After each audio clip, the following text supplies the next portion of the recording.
សួស្តីបងប្អូននៅក្នុងបណ្ដាញសង្គម YouTube ទាំងអស់គ្នាថ្ងៃនេះខ្ញុំមានវីដេអូ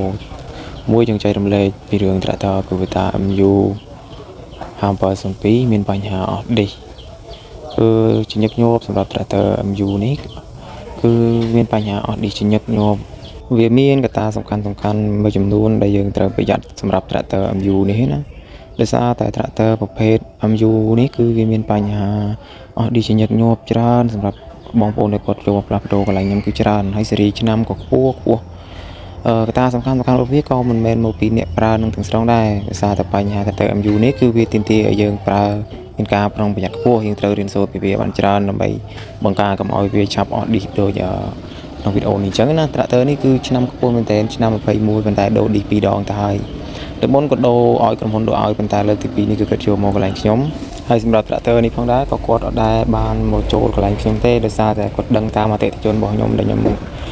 ញុំតែងដូរឲ្យជាច្រើនគ្រឿងអញ្ចឹងទៅក៏គាត់មកតាមគ្នាអញ្ចឹងទៅហើយគាត់ក៏បានសួរខ្ញុំថាមានវិធីសាស្ត្រណាដែលធ្វើឲ្យឌីសពួក MU នឹងយើងប្រើទៅបានយូរខ្ញុំក៏ប្រាប់គាត់ថាមានវិធីសាស្ត្រសម្រាប់វិធីសាស្ត្ររបស់វាខ្ញុំនឹងប្រាប់នៅក្នុងវីដេអូតឥឡូវយើងមកមើលឌីសវាសិនហើយនេះគឺជាប្រភេទឌីសឆ្នាំង Tractor MU គឺជាប្រភេទឌីសឆ្នាំងដែលអត់មានរសអត់មានផ្លាតូសង្កត់ដប់អីទេគឺវាប្រើជាមួយនឹងចានសន្ទះរស់សង្កត់ជាមួយនឹងឆ្នាំងរបស់វាហើយសម្រាប់ Tractor នេះផងដែរឌីសគឺវានៅយ៉ាងក្រាស់ដែរទេប៉ុន្តែវាមានបញ្ហាឆេះសាច់ឌីសដោយសារតែកតិចប្រមួកដីវាច្រើននៅក្នុងហ្នឹងដោយសារតែម្ចាស់គាត់អត់បានដាក់ញកទយោហើយអីឲ្យត្រឹមត្រូវពេលអញ្ចឹងទៅវាហឺតដីចូលច្រើនវាធ្វើឲ្យមានបញ្ហាឆេះហើយកតិចហ្នឹងគឺជាកតិចឌីសលាយជាមួយនឹងដីដែលវាមានបញ្ហាកកខ្លាំងនៅក្នុងឆ្នាំងហ្នឹងទៅវាគៀបជាមួយនឹងសាច់ឌីសវាធ្វើឌីសរបស់យើងហ្នឹងឆេះវាមានបញ្ហាទួងអត់សូវអូសអត់សូវខ្លាំងយើងជន់ទៅវាអឺតហើយវាក្តៅកាលណាតែក្តៅធ្វើឲ្យសាច់ឌីសឆេះគឺវាដំណើរការវាអត់ស្រួលវាអត់សូវខ្លាំងអញ្ចឹងណាបងប្អូនហើយនេះជាងរបស់ខ្ញុំគាត់កំពុងតែបំបែកដើម្បីយកផ្លាតូសើយផ្លាតូអូសើយនឹងចេញដើម្បីយើងពិនិត្យមើលថា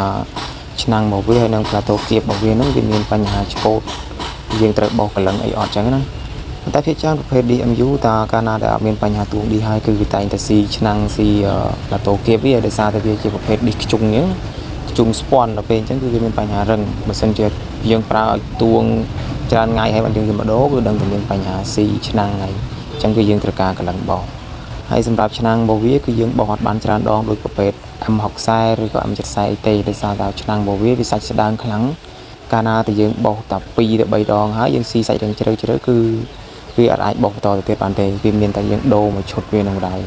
ហើយនេះឃើញថាយើងដោះផ្លាតូសើចេញមកឃើញថាដីណែនខ្លាំងវាគៀបជាមួយនឹងចានឈ្លីរបស់វាហើយនឹងជាមួយនឹងសាច់ឌីសវាយើងវាធ្វើឲ្យឆេះខ្លាំងដូចបងប្អូនបានឃើញនៅក្នុងវីដេអូនេះអញ្ចឹងគឺកតិចឌីសនឹងដីមួកចូលគ្នា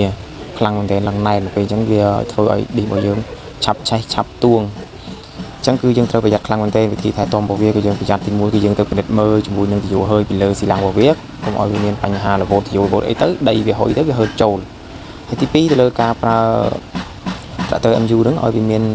ឲ្យវាបានយូរកុំឲ្យសោះអស់ទោះតែយើងហ្នឹងឡើងមើលទៅទល់អង្គការរបស់យើងធ្វើយ៉ាងម៉េចយើងចំណាំមើលត្រាក់យើងកាលថ្មីវាមានសើប៉ុណ្ណាពេលដែលយើងប្រើចាស់បន្តិចទៅយើងត្រូវតែសេរីតាមវាដើម្បីឲ្យវាមានសើទៅតាមស្តង់ដាររបស់វាចឹងហើយបើយើងប្រើតែបានយូរបើយើងប្រើអត់បានពិនិត្យមើលឬក៏យើងអត់បានស៊ូជាងស៊ូអីកាលហ្នឹងគេត្រូវសេរីមិនយើងប្រើបានយូរទេឌីសពួកវាភាគច្រើនតាមមួយឆ្នាំឬក៏មួយឆ្នាំកន្លះអីអស់ហើយអាហ្នឹងសម្រាប់ឌីសស៊ីនត្រាក់ថ្មីមួយក្រុមហ៊ុនហ្នឹងហើយក៏សម្រាប់អតិថិជនរបស់ខ្ញុំដែលគាត់ទុកនឹងទិញ MU អញ្ចឹងគាត់ក៏សួរមកខ្ញុំដែរសួរថាតើយើងមានវិធីណាថែទាំអីអត់ដើម្បីឲ្យTractorនឹងវាប្រើទៅបានយូរព្រោះគាត់ឃើញរបស់គេហ្នឹងវាឡើងអស់ឌីសអញ្ចឹងណាឥឡូវគឺយើងយកផ្លាតូគៀបវាចេញមកគឺយើងឃើញថានេះឌីសរបស់វាគឺនៅសភាពក្រាស់ដែរទេដោយសារតែវាបញ្ហាឆេះដូចខ្ញុំនិយាយនៅក្នុងវីដេអូអញ្ចឹងហើយនេះផ្លាតូគៀបរបស់វាគឺឃើញថាវាមានបញ្ហាឆ្កូតតែយើងអាចបោះទៅបានដោយសារតែ Tractor នេះកាលមុនក្រុមហ៊ុនគាត់ដូរឲ្យគាត់អត់បានបោះអញ្ចឹងណាគាត់បោះតែខាងឆ្នាំងខាងនេះគាត់បោះប៉ុន្តែយើងឃើញថាគាត់បោះអត់ដល់គែមដោយសារតែគាត់ឲ្យជាងតាមគាត់បោះឲ្យដែរហ្នឹងដោយសារគេបោះអត់ដល់គែមតែអញ្ចឹងទៅធ្វើឲ្យប៉ះសាច់ឌីសឥឡូវយើងចាប់ផ្ដើមបោសផ្លាតូខាងផ្លាតូគៀបមុនដើម្បីសម្អាតឲ្យវាស្មើហើយវិធីបោសដល់ពេលដែលខ្ញុំបោសហើយបងប្អូនឃើញហើយវិធីបោសវាយ៉ាងម៉េចសម្រាប់ផ្លាតូបោសប្រភេទ Tractor MU នេះបើយើងបោសវាអត់ត្រូវអត់ត្រង់កែងអត់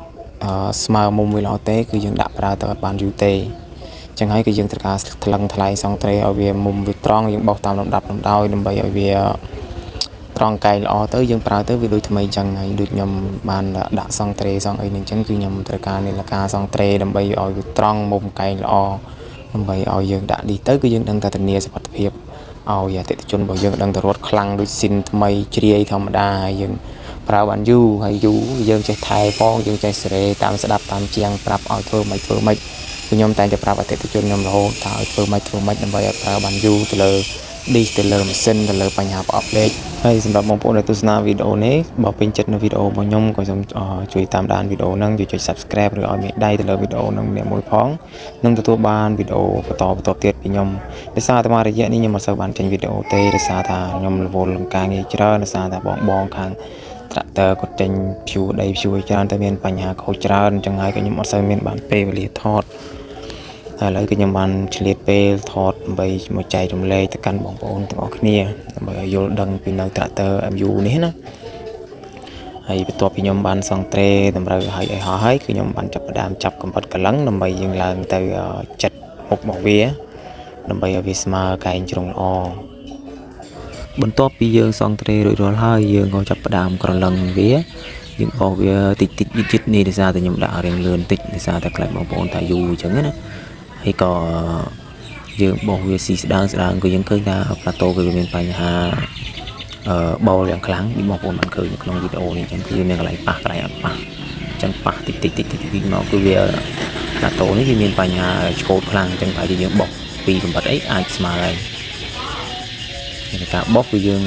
ត្រូវសង់ត្រេវាឲ្យត្រង់ពេលយើងបោះទៅយើងធានាសុវត្ថិភាពថាវាស្អាតល្អជាងអតិថិជនអញ្ចឹងណាដូចបងប្អូនបានឃើញនៅក្នុងវីដេអូហ្នឹងអញ្ចឹងគឺយើងស៊ីតិចខ្លាំងមែនទែនអត់ហ៊ានស៊ីខ្លាំងទេហើយនេះបន្ទាប់ពីយើងបោះអស់មួយកំបិតហើយគឺវាឃើញថាវាប៉ះតែគល់ហើយនឹងខាងចុងទេកដាលគឺវាអត់ទាន់ប៉ះទេវាប៉ះខ្លះវាអត់ខ្លះអញ្ចឹងណាវាស៊ីខ្លាំងអញ្ចឹងណា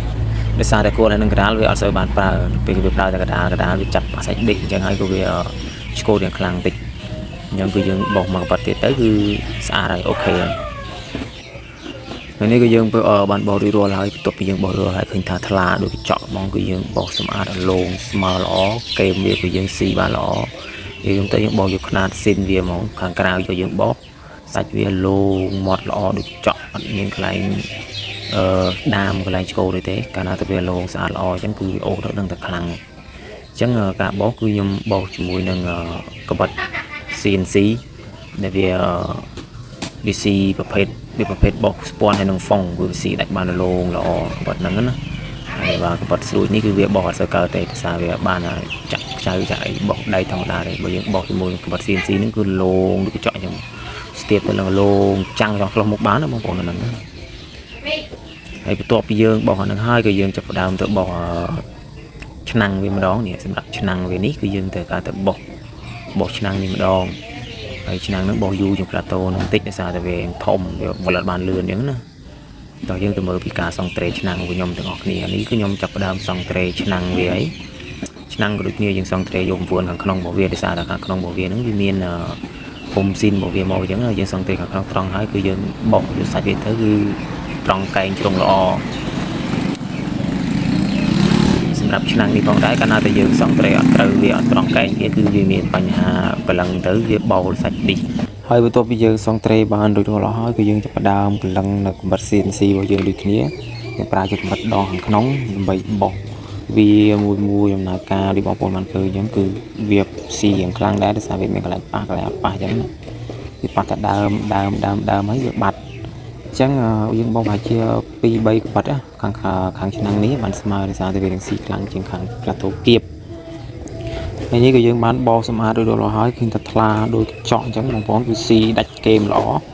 ស៊ីផុតដល់គែមដល់ជ្រុងល្អធានាថាអត់ដាក់តែអត់ប៉ះឌីសអត់គៀបឌីសជ្រុងហ្នឹងគឺស្អាតតែកុំជូនអតិថិជនសង្ឃឹមថាដឹងតែញញឹមចុះពីពេលដែលយើងដាក់ចូលទៅក្នុងអត្រតែដឹងតែខ្លាំងដូចស៊ីនដូចថ្មីអញ្ចឹងហើយការប្រើប្រាស់គឺអាស្រ័យទៅលើបងប្អូនអ្នកប្រើប្រាស់ហ្នឹងយើងចេះមើលវាពីរបៀបប្រើប្រាស់ហ្នឹងដូចតែខ្ញុំបានប្រាប់នៅក្នុងវីដេអូហ្នឹងអញ្ចឹងហើយវីដេអូរបស់ខ្ញុំក៏អត់មានអីច្រើនដែរចិត្តដល់ពាក្យបញ្ចប់ហើយពាក្យចុងក្រោយនេះគឺជាវាដាក់ឌីសបញ្ចូលវាដាក់ឌីសបញ្ចូលគឺយើងមុននឹងដាក់ឌីសបញ្ចូលគឺយើងដាក់ផ្លាតូប៉ុណ្ណឹងហើយគឺយើងធ្វើការវាស់នៅម៉ែត្រគៀបយកប្រហោងទំហំគៀបហ្នឹងឲ្យបាន6លីដើម្បីឲ្យឌីសនឹងផ្លាតូនោះវាស៊ីដល់ទំហំប៉ុណ្ណឹងគឺអស់វាលេងអូសហើយអញ្ចឹងសម្រាប់វីដេអូរបស់ខ្ញុំក៏កាត់ចូលដល់ទីបញ្ចប់ហើយ ហើយខ្ញុំសូមអរគុណសម្រាប់អ្នកដែលចូលមកទស្សនាវីដេអូរបស់ខ្ញុំហើយបើពេញចិត្តក៏ចុច Subscribe Channel YouTube នេះម្នាក់មួយទៅដើម្បីទទួលបានចំណេះដឹងពីខ្ញុំបន្តទៅទៀតខ្ញុំនឹងធ្វើវីដេអូចែករំលែកទៅកាន់បងប្អូនបន្តទៅទៀតប៉ុន្តែវាមិនអាចធ្វើបានលឿនបានញឹកញាប់ទេប៉ុន្តែខ្ញុំនឹងខំព្យាយាមដោយសារតែយើងរវល់ការងារច្រើនយើងចង់ចែករំលែកទៅកាន់បងប្អូនឲ្យបានច្រើនដែរប៉ុន្តែដោយសារតែការងារយើងមានញឹកខ្លាំងអញ្ចឹងណាហើយចុងក្រោយក៏អរគុណសម្រាប់អ្នកតាមដានវីដេអូរបស់គ្នាបាយបាយ